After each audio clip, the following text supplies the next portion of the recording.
Committee meeting to order, please. There he is. We'll begin with BL 2016-153. Sponsor is Glover. This changes 0.47 acres from AR2A to RS15 zoning for property located at 900 Old Lebanon Dirt Road. You have a motion. Mr. Glover. Yeah, move it, but Chair, I have I would like to move the substitute on this. Yes. Okay. Would you like to explain the substitute? The substitute basically, Chair, is all it's going to do is it's going to take the parameters of an RS15 that says you have to have the setbacks of the RS15. This is a very strangely laid out piece of property, and the concern has always been, and I'll have planning help me on this, the concern has always been that the setbacks may not be applicable and they may go to the BZA and ask for this. So we're doing, at the request of the neighbors, we're doing basically an SP that mirrors the RS15. The only other piece that we put in here is no manufactured housing can go on this piece of property. So that in a nutshell is it. Great, thanks for the explanation. It's been moved. Is there a second? Any other discussion? All those in favor? Aye. Any opposed? Now I move as substituted. Okay. Is All that right. correct, Mr. Jameson? Okay, That is thank correct. you. Thank you. Okay, we're voting on the bill as substituted. All those in favor? Any opposed? All right, bill is recommended as substituted. Next is BL 2016-208. Sponsors O'Connell and Elrod. This abandons existing water main and easement and accepts new water mains, 4 fire hydrant assemblies and easements for properties located at Vision Street and 8th Avenue South. Is there a motion? Move. Second. It's been moved and seconded. Any discussion? All those in favor? Aye. Any opposed? Bill is recommended. Next is BL 2016-209. Sponsors O'Connell and Elrod. This abandons existing sewer mains and easements and accepts a new sewer main, easement, and manhole assembly for property located at Joe Johnston Avenue. Been moved and seconded. Any discussion? All those in favor? Any opposed? Bill is recommended. Next is BL 2016-210. Sponsors Elrod. This abandons existing sewer main, manhole assembly, and easements for properties located along alley number 893, 30th Avenue South, and Vanderbilt Place. And there is a letter to approve. Is there a motion? Been moved and seconded. All those in favor? Any opposed? Bill is recommended. Next is BL 2016-211. Sponsors O'Connell and Elrod. This authorizes Delray GP at Madison Avenue, LLC, to install an underground and aerial encroachment in the right-of-way of alley number 505, 200 and 206 Madison Street, and 1212 and 1214 3rd Avenue North.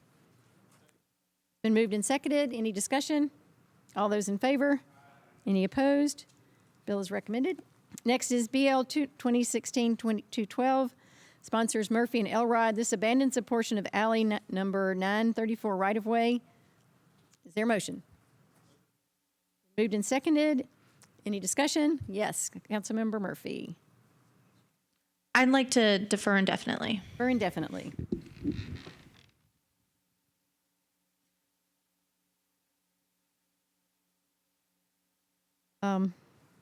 Okay, is there a second?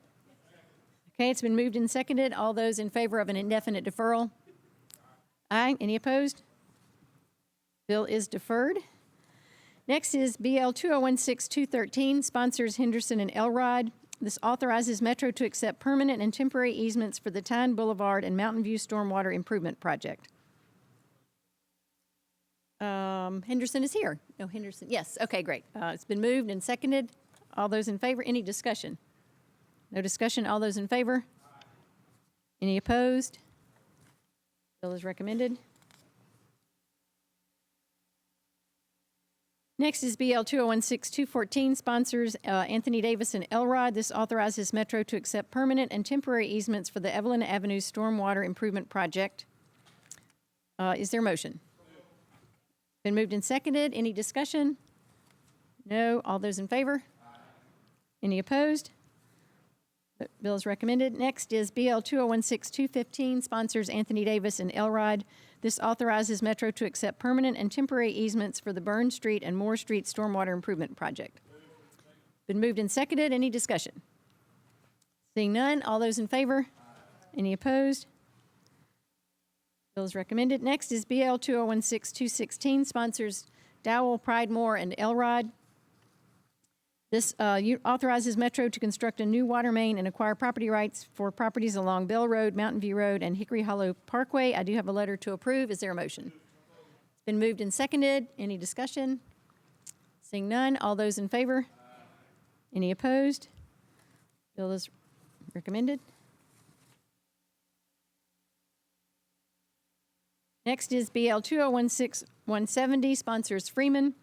This changes 3.5 acres from CS to SP zoning for property located at 311 Carter Street to permit up to 92 residential units. Is there a motion? It's been moved and seconded. Is there an amendment? Thank you, Chair. Hopefully so. I've got to go in front of the board, the Parks Board Commission tomorrow. They're going to hopefully accept a $30,000 grant to build a sunshade, and then at such time we'll amend it. Okay, how do we handle that today? So you can move the amendment tonight? Yes, I'd like to move the amendment tonight. Okay, it's been moved and seconded for the amendment. All those in favor of the amendment? Aye. Any opposed? Excuse me, Councilmember Coleman. Oh, it's Fabio. I'm sorry, Councilmember Bedney. Thank you. Yeah, this is this the same project I asked you, Councilman Freeman, at the last meeting? Yes. Into the mic. We want to hear too. Yes, this is about the affordable units question. Yes. And this is exactly what they are targeting, workforce housing. Workforce housing, thank you. Awesome, thank you. Okay, so we are voting on the amendment. All those in favor of the amendment? Aye. Any opposed? Great. All those in favor of the bill as amended? Aye. Any opposed? Okay, bill is recommended as amended.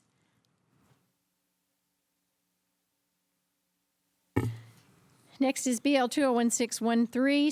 Sponsor is Scott Davis. This changes 20.61 acres from IR to SP zoning for properties located at 2034 and 2037 Pitway Drive and Oakwood Avenue unnumbered, north of East Trinity Lane to permit a mixed-use development. Councilmember Davis.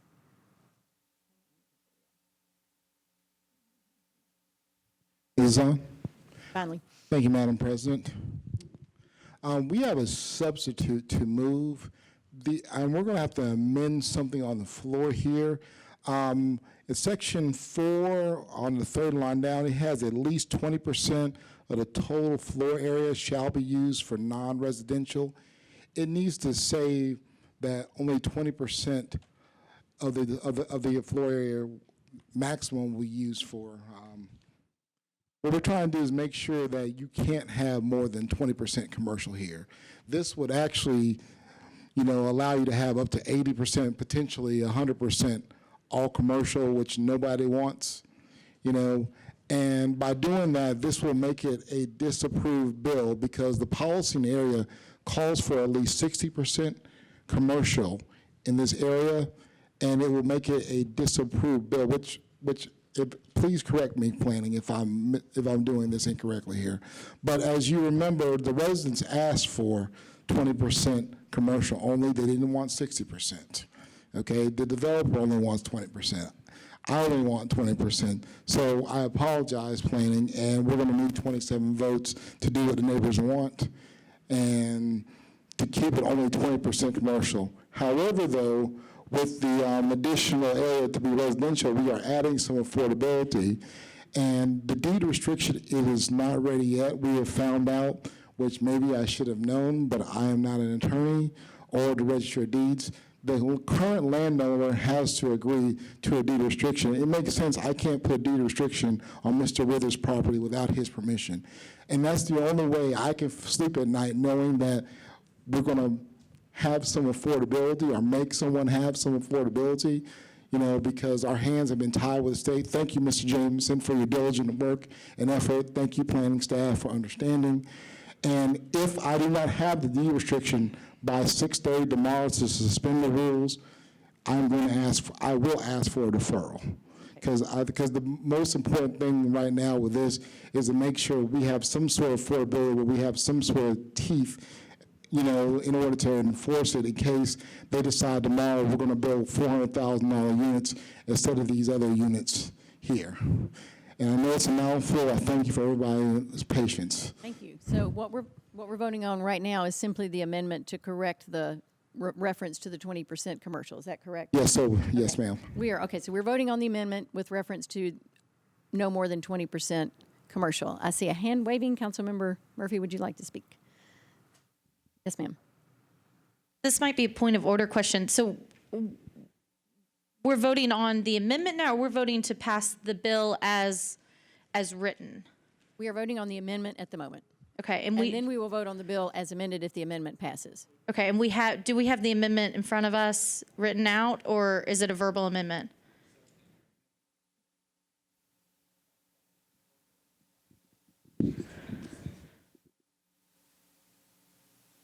The reference to at least 20% is being amended to no more than 20% on the original bill. Tomorrow, his intent will be to introduce a substitute that will capture that amendment, but also add an exhibit, a deed restriction that we don't have yet. Okay. So he's simply amending the original bill. He'll suspend the rules tomorrow and substitute. Okay, so, and I guess my next kind of point of order question would be to tell me when to say this. I'm not 100% comfortable voting on something that we know is going to be amended tomorrow without seeing what it is tomorrow. Does that make sense?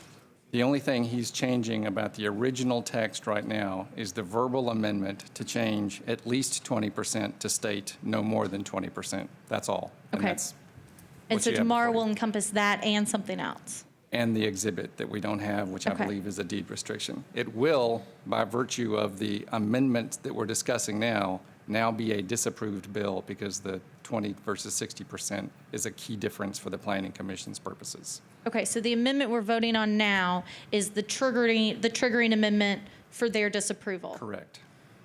Okay. And I guess this is more of a, rather than point of order, but a question for the sponsor. If there is a way, if we deferred this, if he can work something out to get approval rather than disapproval, is that possible? No way, no possibility. Sorry. Bear with me. Got it.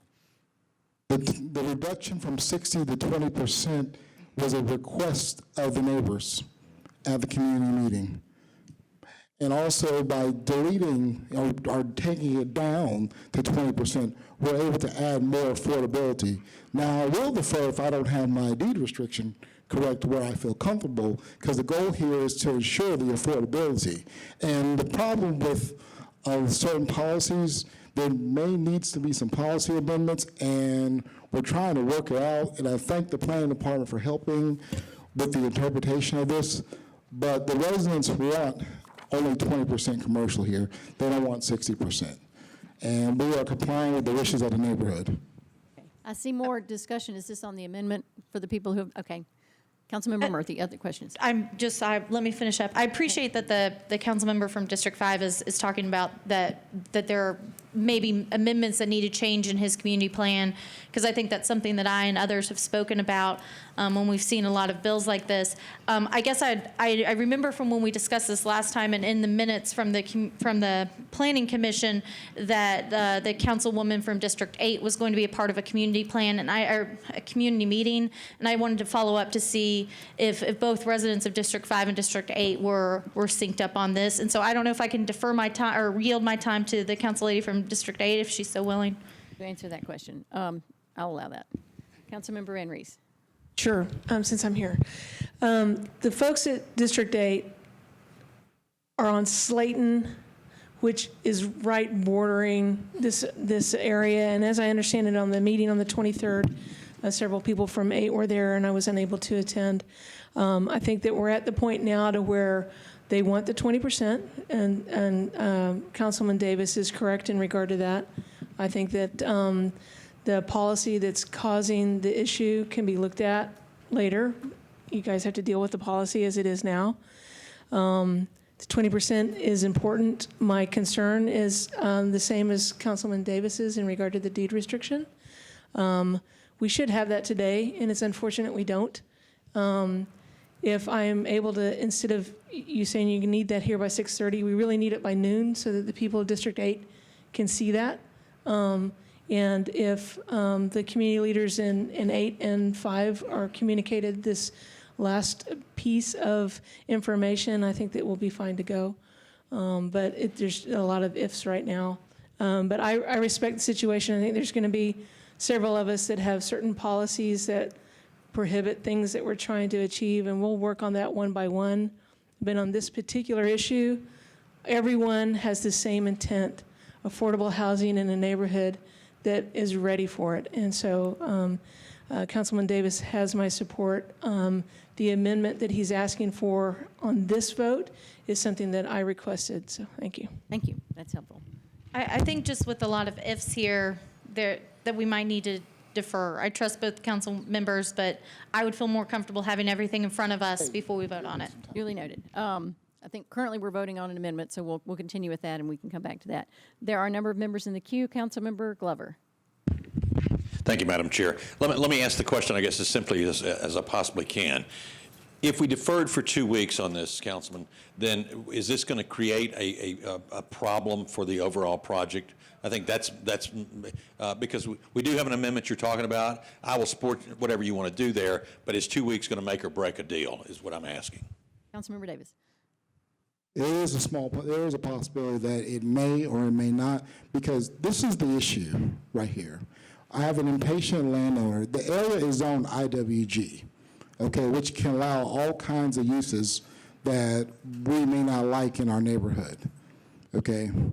And one of the concerns, because of the high profile of this development, now that everybody and their mother knows that it's IWG and the landowner is getting bombarded with other issues. You know, other people saying, hey, I'll give you twice as much for it. You know, I'll give you $300,000 earnest money today just to do it. But right now, you know, while we're in play, I kind of, maybe I can use a better choice of words, I kind of got got them in a headlock saying, no, any kind of IWG here is I'm going to try and suspend every bit possible. I may not be allowed, Mr. James, I'm not an attorney, but to keep you from putting something not cool right here in this IWG zone, which is 20 acres, which a whole lot of something that we don't like can go there. And right now, my goal is, number one, to protect my citizens and Councilor Van Reese's citizens from something like that, you know, because we don't own the property. But now having to convince a guy willing to sell it to IWG for twice as much money to put a deed restriction on his property, you know, was an act of God. It was only God. I couldn't do it by myself. So that's why these circumstances, you know, are we're trying to prevent a huge 20 acres from going to IWG, which is part of the reason why the policy calls for more commercial, because in an industrial zone like this, you know, people say, yeah, put more commercial, put more industrial. And so for once, you know, not for once, but the policy is I don't agree with the policy right here, which will allow this kind of high-use industrial here. And the only way to change it is to use this body to change it. And all we're trying to do is, if we're going to risk this, I want it to be at least have some affordable in there. And so it's tough trying to make a landowner do a deed restriction when he doesn't want to. I agree. We got several other questions. Let me get, Councilman Glover, do you have any more questions? Just so, I certainly don't want to squelch any deal that you've got working out there or hurt anything that you're trying to work. I guess the thing that is giving me a little heartburn here is it is third reading, and all of this is going to come into play rapidly. And then tomorrow night, if we pass it without really understanding what we're passing, that's the part. That's why I'm asking the question point blank: is 2 weeks going to make or break the deal? If it is, then I guess we'll go on blind faith and go from there. But if it's not, I concur. I think a deferral is in order. Thank you. Okay, thank you. Councilmember Bedney, did you wish to speak on this one? No, I just wanted to say I support Councilman Davis on his effort. I congratulate him on trying to improve affordability in his projects. Thank you. Councilmember O'Connell? I guess I would echo that. The one thing I think might be worth everyone hearing is, could we get planning, potentially, Madam Chair, to speak to what the policy is and kind of what its intent was, and then maybe I would invite Councilmember Davis to, speak to whether or not, or Councilmember Van Rees to speak to whether that policy was understood in the community meeting, right? The intent of it. Yes. Sure. The district employment center and policy's intent is to create concentrations of employment that are often located in a campus-like setting. Medium to high-density residential is supported only as a secondary use in this policy area. And secondary and supportive uses, such as residential uses, occupy at most no more than a quarter of the land in the policy area, and thus changing the condition percentage-wise would be inconsistent with the policy. That answer your question? Councilmember Mina Johnson, do you have a question on this? Okay, sorry, back to Councilmember O'Connell. Was that understood by the community in that policy? You can answer briefly. We have more questions coming. Yes, sir. At the time when the Nashville Next plan, I don't know who from Sladen in that area, in that corner went there. It's always been industrial over there. And with the 20 acres over there, there's always been a fear that this could be something higher use, because currently it's an engineering firm with low industrial usage. But with it being IWG, it will allow, especially being 20 acres, it could allow for something potentially big that we can't control to go in there. And that's why, the policy's got to be changed, or something has to be done. But the reason why we're changing this, though, seems like the last minute. 2 weeks ago, there was a meeting, and the neighbors did not want there to be 60% commercial use. They said they came to the floor and stated that. And so we rushed to change it, and now we want to make sure that whoever buys it can't put 60% commercial, because even though a Walmart or something else would be better than what can IWG potentially get, we're trying to comply with the wishes of our neighbors. And unfortunately, on second reading 2 weeks ago is when they said they didn't want it. And so as the councilman, and as the council man and woman, we put our capes on and we flew out there and we said, we're going to change it because our community asked us to change it.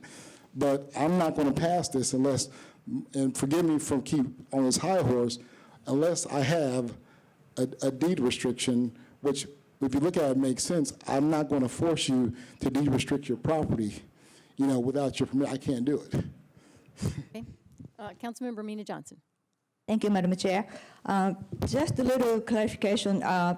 Sponsor was saying IWG. I thought this ordinance was IR to SPMU, and I do understand.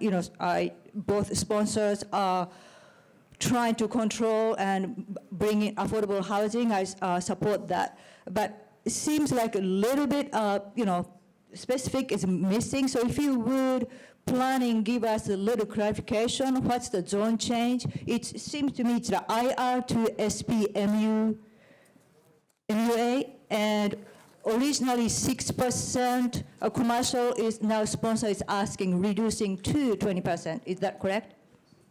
You're correct in that this is a request to rezone from IR to SP. The MU is indicating that this is a mixed-use specific plan district. And I just saw the amendment package, but my understanding is that, yes, the council member wants there to be a maximum of 20% of non-residential. If I could add, we do have a process for community plan amendments, and the developer here could have applied for community plan amendment with community conversation to know if something changing to a policy that was not employment center was appropriate. Okay. Councilmember DeCosta Hastings, I'm catching you. Did you wish to speak? Okay. Thank you. I just wanted to rise and say that I stand in support of both of you guys. I know that your countenance, I know your leadership, and I appreciate you guys for doing what you do to stand up for your community. And I look forward to supporting this measure that you're doing for our constituents here in the city as we move forward, because again, like I always say, we need housing like yesterday, not next week, not next year. We need it now. And I appreciate you guys. Thank you. Thank you. And Councilmember Sledge. Thank you, Chair. To the point that planning just made, in terms of a community plan amendment, would this be considered, if it were to have been if a community plan amendment were to have been pursued, would that have been a major or minor policy change, and what would that have entailed? When the application is made for a community plan amendment, we would evaluate sort of the community input during the Nashville Next process to know how much community support was there for the policy change in the first place.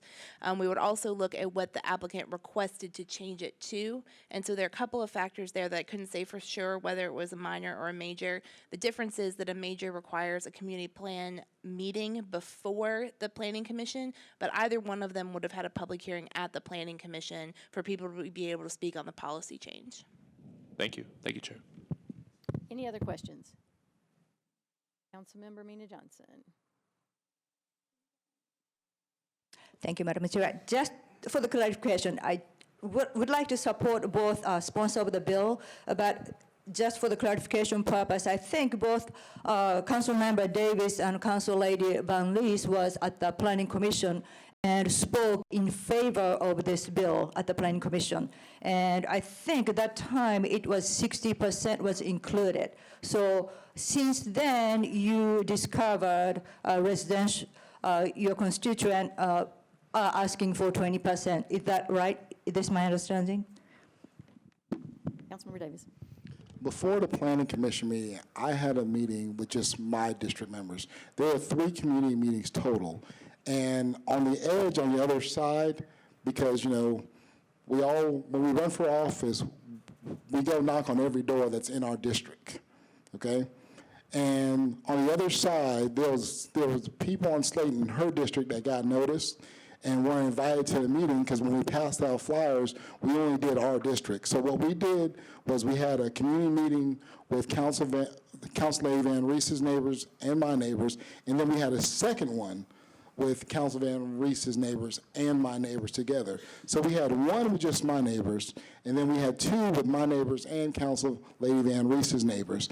And during the second meeting, during the public hearing, a couple of her neighbors did not like the 60%. My neighbors initially were cool with the 60%. Okay, but in order to make her neighbors happy, my neighbors agreed to go down to the 20%. Just so that our neighbors on the other side can be happy. All this has been done to make the neighbors happy, you know, and to compromise between the neighbors. Nobody wants an IWG industrial zone of 20 acres there. So this makes this difficult because this is on the cusp of 2 districts, and both sides and both neighbors of each district are very important. And so we're just trying to, as possible, make both sides of the street happy. I understand. Thank you. Does anyone else wish to speak? Are you requesting again? Councilmember Murphy. I do want to echo that what Councilman Davis just said. It is difficult when you've got neighborhoods conjoining. Council Lady Roberts and I have a district conjoining. I just got notice for something in her district, so I understand that it can be difficult when you've got neighbors on both sides of district lines, but in the same neighborhood. For Planning Commission, y'all mentioned that this could have been addressed with the community text amendment and things, as you discussed with Councilman Sledge. Is that something when this applicant, and I guess this is more of an informational for future projects, is when the applicant came in, did y'all offer to them, did you say this might be better addressed by an amendment? What kind of, could you tell us a little bit of that process? Because as we are now, it sounds like it would have been better to have been addressed that way. But where we are is with this bill. And so we can't go back, but moving forward, just if you could speak to that some. When there's a rezoning application that is not consistent with policy, we do let the applicants know. We also try and let them know, you know, here are the kinds of policies that you could look at and an indication of whether we think that that would be something that would be supported by the community. In the case of a major plan amendment, we never take a position on them until we have the community meeting and hear from the surrounding neighbors. In this particular case, as it went through the process and we discussed the condition for a minimum of 60% non-residential uses, it met the policy, and so we never discussed changing the policy during the review. Councilmember Van Rees. How many houses is this going to add?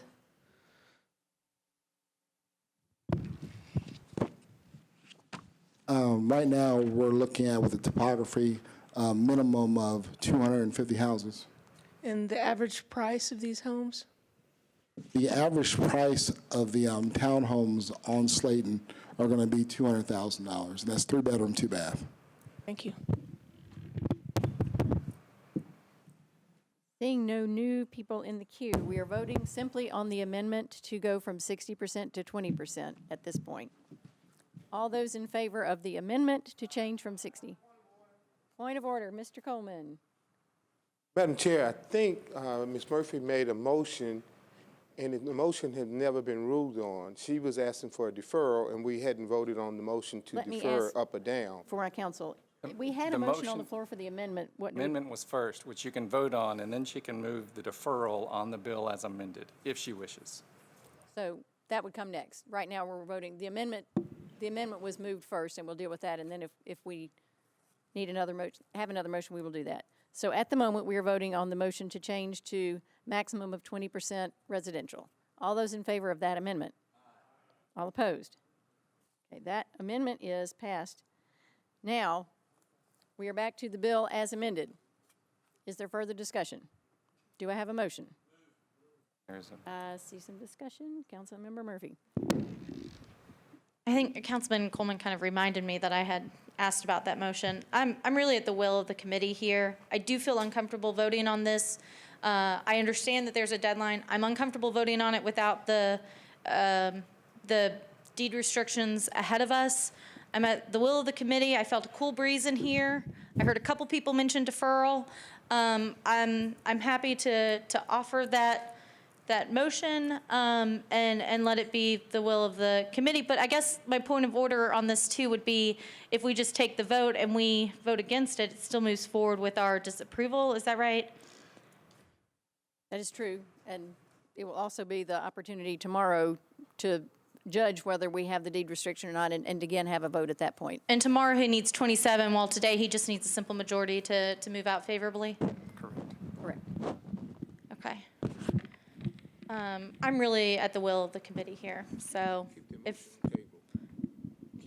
I'll keep it on the table. Okay, you'll keep what on the table? I will, I guess, make that motion up for discussion to defer. The motion I move to defer. Okay, Moving to defer. okay, we have a motion to defer. We also had a motion to approve made by the sponsor. Right, she had her hand up at the But you had her time. hand up, okay, just making sure we're doing this in the right order. Okay, so we are now discussing the motion to defer.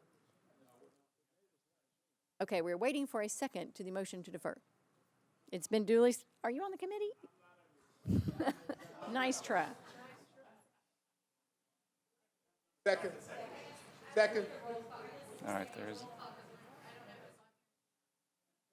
I have the list, so it has been moved and seconded by people on the committee. So we are now discussing the motion to defer. I see several people in the queue. One meeting. Was that one meeting?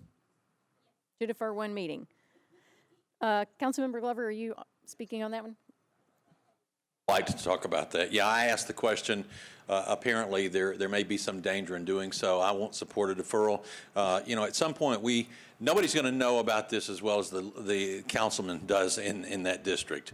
And nobody's going to understand it the way that the council, as we all know that, and sitting in this room. So he's told us that if he doesn't have what he wants by 6:30 or 12 o'clock, I don't know what time we finally landed on that. If they don't have that by 12 o'clock tomorrow or 6:30, whatever the time is, then he will defer it himself. And so I am going to rest in his judgment and also the council lady's judgment on this, and then the constituents have been heard, and what they've asked for has been met, and so therefore I won't support a deferral. I think we need to let this ride and let it move forward under the direction of Councilman Davis. Thank you. Mr. Glover. Councilmember O'Connell? Oops. You're on. Thank you, Madam Chair. I was going to say a similar thing. I don't think we need the will of the committee here. We've got the sponsor, and if he supports a deferral, I'm sure he will weigh in as such. And if he objects to a deferral, I think that's, in terms of prerogative, again, to that point of context, we have two council members who have reviewed this case, have heard from their own constituents, and I think have a clear outlook on this. Thank you. Now, there are other people in the queue. Is that from earlier discussion, or do other people wish to speak? You do wish to speak. Okay. Councilmember Slade.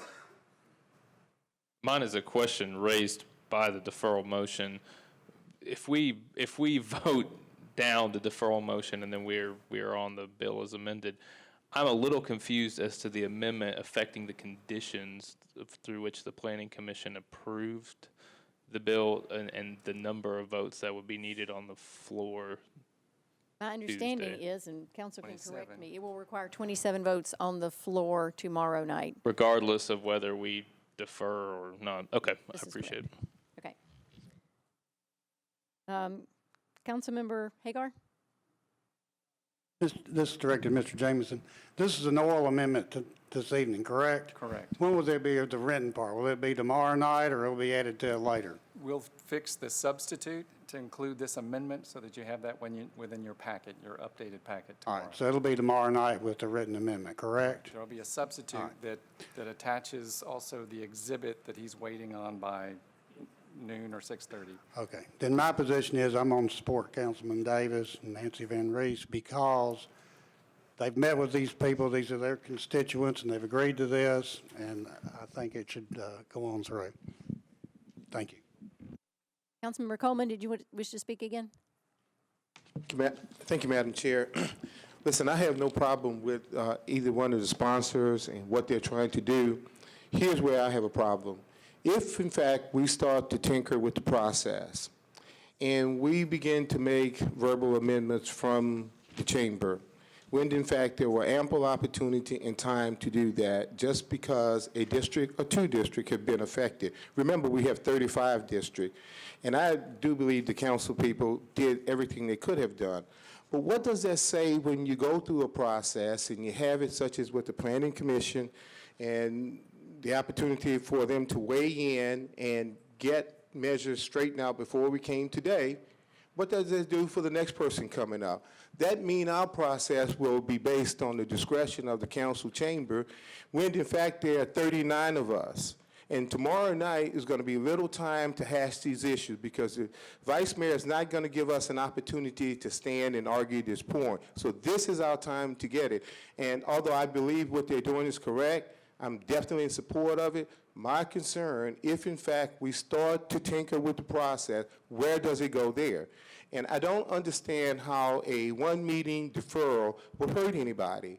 I definitely understand Councilman Davis' concern about what a developer may do, but we cannot be controlled by one developer or a few developers. Do I want affordable housing, workforce housing? I don't think there's anybody on this council who do not want that. But once you start to put a chink in the armor of the process, you can look for many more of us to come in at the last hour and say, listen, I'm going to offer a verbal amendment from the floor. And then what do we have here? Well, we're going to have everything we've done prior to that time second guess. So I'm in support of deferral, not because what the council members are aiming to do. I'm in support of deferral because I support the process, whether I'm working with it or it's working against me. And until we change the Planning Commission and have community plan amendment, we just can't come to the floor when something is a hot button issue in one of our districts. 35 districts is what's at play here, not 2.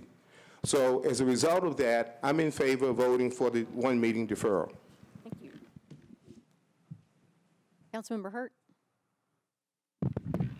I thank you, Madam Chair, and I basically agree with Councilman Glover with everything that he said. I believe that this should be left in the hands of Councilman Davis and Councilwoman Van Reese, and I stand to support them. Councilmember Mendez? Thank you. I'll be brief. I'm not a member of this committee, first time I've spoken during it, and I just wanted to address the procedural point. I think that this is actually working perfectly.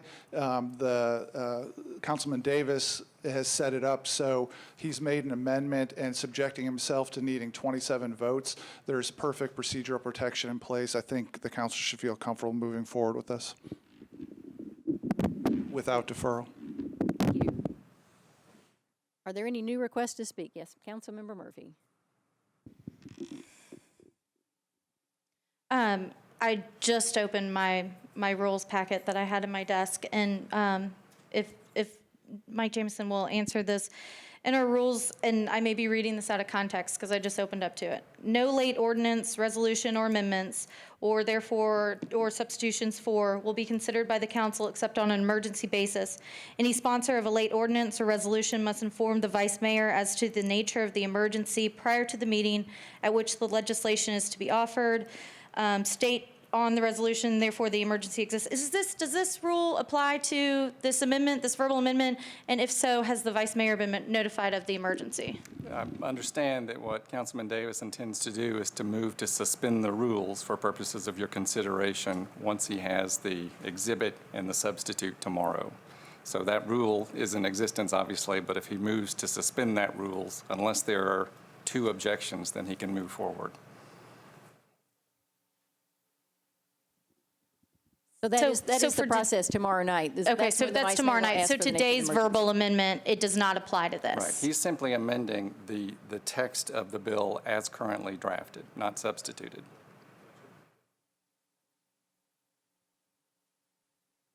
Okay, I'll get with you afterwards because I feel like this would apply to amendments. It says no late amendments. All right. But I trust that you know this better than I do. The vice mayor will have the explanation from the councilman presumably tomorrow, along with the exhibit and the substitute, whereupon he'll move to suspend the rules. Councilmember Gilmore. Thank you, Madam Chair. I had 2 questions, actually. One was to take in the nature of the fact that there's a reduction. He's amending for a reduction. Is that correct? Of non-residential. Say it one more time. I'm sorry, I can't hear. It'll change from at least 20% to no more than 20% non-residential. Okay, so I guess then the second question would be, what is the difference between, I guess, housekeeping and clarification of language versus amendment? If you could just speak to that. You'll have a housekeeping amendment. They're both amendments. Sometimes it's a substantive, sometimes it's just a word fix or a technical change. That's Okay, and so this seems more technical? Okay, so I'm not on this committee either, but it doesn't seem like it's anything drastic. Now, sometimes we've had council members in the past that come in and they change something, they've already had a public hearing, but what I've shared before is that the District 5 is very active. It is a very, very active district. And when the council member had his public hearing, no one came to object. Matter of fact, this district is so active, it's the only one in history that has had a public official recalled and had it replaced. So I'm going to trust the council member's judgment, and I'm going to support him. And not only that, he has another council member that's in another district that borders his, and they said that they've had meetings, and I know I haven't attended any of their meetings. I haven't seen anyone come up here, no one's called. So I'm going to support both of them in their efforts. They said that they're looking for, what is it that you're looking for again? That's not even required, but you're going the extra step for that. I think it's Deed restriction. a deed restriction. I mean, and that's going beyond, and that's something not really the council, as we talk about legislatively, is not really bound to do. So I want them to know that they have my full support. I appreciate them having the community meetings. I feel like they've done their due diligence, and no one's come up here or objected for the public hearing. So I think at this point we should support the council member. Thank you. Are there new requests to speak? We are running far into the affordable housing meetings. I'd love to finish our discussion if we can. Affordable housing. This is an affordable housing issue. Well pointed out. Exactly. Yes. So are there new requests to speak? I have several people that have spoken several times. I can't tell. Okay. If not, are we ready to vote on the vote for a 1-meeting deferral? That's the motion that we're discussing at this point. All those in favor of a 1-meeting deferral, raise your hand. Okay. All opposed?